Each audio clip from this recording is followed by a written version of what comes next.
Ayan, shout out sa lahat. Magandang umaga, gabi, tanghali sa ating lahat. At andito na naman tayo sa ating pag-reaction upload video. Tungkol dito sa magkambal na walang iba kundi si Kalinga Prab at si Derek Nuelsa. At ayan, sa thumbnail natin dyan makikita ninyo ang magkambal. Wow! Ayan, Kalinga Prab may simpleng pakiusap. Stress din kayo. Kaya ang kambal ni Kalinga Prab. Kaya yan, pag-uusapan natin at yan sa gitna ay ayon yung komento ni Kalinga Prab sa simpleng pakikiusap. Pero bago tayo dumako sa ating pinaka-content, mag-shoutout muna tayo sa founder ng Kalingap na walang iba kundi si Kuya Bal Santos Matubang, Kalinga Prab at si Ate Edna Vlogs. At shoutout din sa mga kasamahan ko sa Kalingap Strikers sa pangunguna ni Ate Glo, Self TV PH, Ermagalo Mix Vlog, Maria Ligaspi Vlog, Selena Barbosa Official, Hasa 26 TV, Kaberks TV, Jacqueline Ducusin, at ang inyong lingkod na taga chismis, taga sigaw, pero hindi nagmumura. Palamura man ang tawag nila sa grupo namin, pero ang tanong naman din, di ba, kumusta naman din sila? Di ba? Ang pagre-reaction natin, kailangan hindi tayo maging one-sided. Dahil pag napupuna tayo, mag-iba na naman din ang timpla natin. Di ba? Kailangan natin sa gitna lang tayo. Kaya, bakit nakasama natin dyan si Derek Nuelsa? Dahil isa yan sa nagustuhan ko na reactor sa Kalingap. At siguro hindi lang naman din siguro ako nagusto yung atake sa pagre-reaction niya. Pang good vibes, andoon halo. Pang good vibes, patawa, at mayroon din tayong matutunan. At yun ang pinaka-importante, yung mayroon tayong matutunan, di ba? Kaya isa yan sa hinahangaan ko at tinitingala ko na reactor sa Kalingap. Kaya yan, kasama ni Kalinga Prab ang isang kambal niya na walang iba kundi si Derek Nuelsa. Kaya yan, at shout out din sa ating president ng Cariba na walang iba si Berador, na andoon ngayon sa kanilang probinsya sa Quezon. At happy Halloween, President Berador. Ingat-ingat din pag may time. Kaya ayan, balik tayo sa ating pinaka-content. Ayan, nakikita ninyo may pakiusap si Kalinga Prab sa mga sponsor. Naka-address yan sa sponsor ni Jumar. Ang pakiusap niya. Yung pakiusap niya, magbibigay ako ng sarili kong opinion, gagawin kong pangkalahatan. Pangkalahatan. Yung pakiusap niya doon na sana yung sponsor ay mag-focus din kay Carla. At tama naman din yon. Kasi si Jumar ay kumikita naman din, may sariling channel, kumikita naman din siya. Yung mga landlady ay pag-aaral yung nila nakafocus sila sa pag-aaral. Kaya nakikiusap si Kalinga Prab at agree ako dyan. Walang masama at sana yun din ang gawin ng ibang mga sponsor sa ibang lab team. Sa sa landlady din nila sila tutulong kahit papaano. Diba? Kahit papaano, doon din sila tutulong. Dahil tama naman talaga na kumikita ang mga leading man dahil mayroon silang sariling channel. Kaya agree ako doon sa pakikiusap ni Kalinga Prab. Kaya sa mga sponsor, pag-isipan din natin yung simpleng hiling, simpleng pakikiusap ni Kalinga Prab para naman din yan sa lahat, sa kabutihan ng lahat. Kung hindi naman, sa programa ng Kalingap na pabahay, doon din tayo, tutulong din tayo doon. Hindi lang tayo hindi nakafocus sa love team, sa isa o sa leading man, sa leading lady, sana ay mag-share din tayo sa programa ng Kalingap pabahay sa ating mga kababayan. Kung mayroon kayong nakikita na deserve din na tulungan ninyo na pababahayan, pwede naman din mag-reach out lang tayo kay Kalingap Rab o sino sa Keyboys na tingin ninyo ay mapagkatiwalaan ninyo. Kaya, ayan, sundin naman din sana natin yung napakasimpleng hiling ni Kalingap Rab. Ayan, napakasimple lang yung pakiusap. At sana sundin natin. Dito tayo sa Kambal na walang iba si Direk Noelsa. Napanood ko yung ni Direk Noelsa upload reaction video tungkol sa mga issue ngayon sa Kalingap. At maraming na-stress. Pero pag issue kasi ang content natin, mas lamang yung gusto panoorin. Maraming maritis, kumbaga. Maraming maritis. Kaya ayan ang nangyayari sa atin ngayon.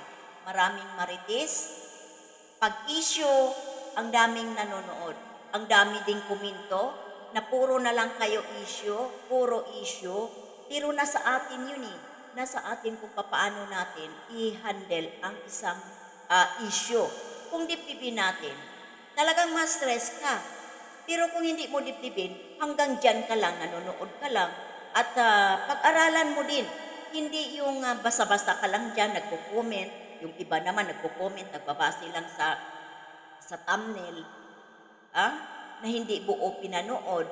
At yung mga sinasabi, nakaka-stress na kayo, puro na lang kayo issue. Pero hindi napanood yung pinakabuuan doon sa content nung host na yon. Na baka sa thumbnail lang, pero sa loob ay mayroon ding mapupulutan. Di ba? Kaya sa tingin ko si Direk Noelsa, hindi yan na-stress. Kundi natutuwa dahil nasa atin yan eh. Nasa atin kung paano natin dalhin ang isang issue. Nasa atin yan. Tayo mismo ang maka-adjust sa sarili natin. Dahil kung walang issue, kung naghabol ka ng views, papasukin mo talaga ang issue. Kasi andoon yung views eh. Di ba? Andoon yung views. Huwag na nating pakinggan yung maraming nagsasalita na puro kayo issue. Pero andoon yung views. Andoon din sila nanonood. Nakikichismis din, nakikimaritis din. Di ba? Kaya yung mga sinasabing stress, huwag ninyong panoorin. Napakasimple lang. Kung kayo na-stress nga naman, totoong na-stress kayo. Kung stress na kayo sa buhay ninyo, huwag na ninyong dagdagan ang stress ninyo. Dahil lalo kayong madidepress. Pero kung sinasabi lang ninyo yan, pero nakikinood din kayo, huwag na kayong mag-comment na kayo ay na-stress. Doon sa reaction upload ni video ni Direk Noelsa, nakakatuwa. Nakakatuwa. Pang good vibes. At mayroon ka ring matutunan. Huwag nating dibdibin at huwag ninyong panoorin kung yun naman ay ma-stress kayo. Ganun lang yun. Ganun lang yun. Dahil kung walang issue, hindi yan kalingap. Hindi yan kalingap kung walang issue. Masaya pag mayroong issue. Pag walang issue, hindi yan pinag-uusapan. Diba? Para mga basher, ganun yun eh. Pag ikaw nagkaroon ka ng basher, sikat ka. Ang mga basher, isa sa nagpasikat sa'yo. Pupuntahan yan. Bakit ang daming basher nito? Diba? Pupuntahan yan. Magiging curious yung mga viewers. Bakit ito maraming basher? Ano bang issue nitong tao na to? Bakit maraming bumabato? Diba? Kaya yung marami kang basher, maganda yun. At huwag kang ma-stress doon pag marami kang basher. Talagang ganun. Magkaroon at magkaroon ka talaga. Dahil hindi lahat ng tao gusto ka. Ah? Wala akong pakialam. Ayaw nila sa boses ko dahil parang basag na lata. At palagi akong galit. Wala ako doon. Wala akong problema doon. Opinion nila yon. Huwag ninyong silipin ang boses ko. Huwag ninyong silipin ang pagmumukha ko. Pakinggan ninyo kung ano yung mga sinasabi ko.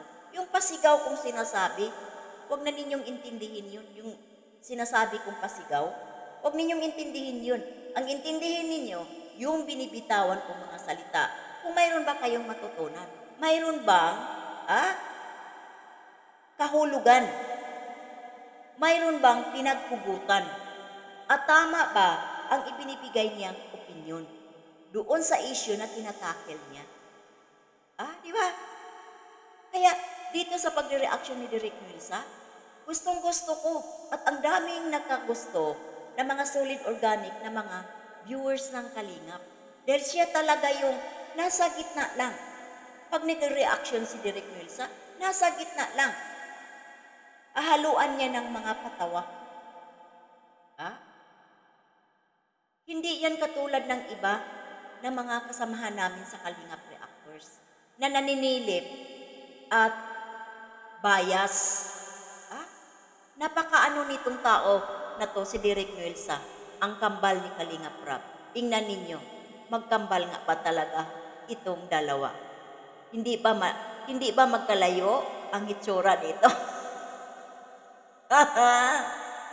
Direk, peace. Di ba? Ang ganda nito niya mag-reaction. Wala kang tulak kabigin. Pang good vibes. Patawa. Pariho to sila si Berador. Si Berador, pag nagre-reaction, patawa din. Di ba? Marami din siya ngayong basher. Marami ding basher si Berador. Pero doon tayo sisikat, Berador. Di ba, Berador? Kaya huwag kayong ma-stress. Dahil ang masasabi ko dito kay Direk Nuelsa, walang stress yan. Tayo lang ang gumagawa ng stress. Yung mga taong ayaw ng issue, huwag ninyong panuorin. Mga kapwa ko, Kalingap viewers, na ayaw ninyo ng stress, huwag ninyong panoorin. Doon kayo manood sa mga pang-good vibes na walang issue. Walang issue na tinatakel. Doon kayo manonood. Pero kasi pag kumain ka at walang kunting kagat yung kinakain mong ulam, walang lasa. Walang lasa. Kulang ng panglasa. Lalo na yung mga tao na mahilig ng kunting anghang, doon kayo manood sa mga reactor na may kapulutan. May issue, pero may kapulutan. Diba? Kaya, hindi ako naniwala na si Direk Nuelsa ay may na-stress din ito sa mga issue. Hindi. Walang stress ito. Ito pa. Diba? Kaya, ayan, hanggang dito na lang tayo. Huwag natin magkalimutan, mag-thumbs up dyan, mag-click, at sabayan na rin natin ng pagdidikit o subscribe. Kaya, ayan, bye-bye, and God bless sa ating lahat.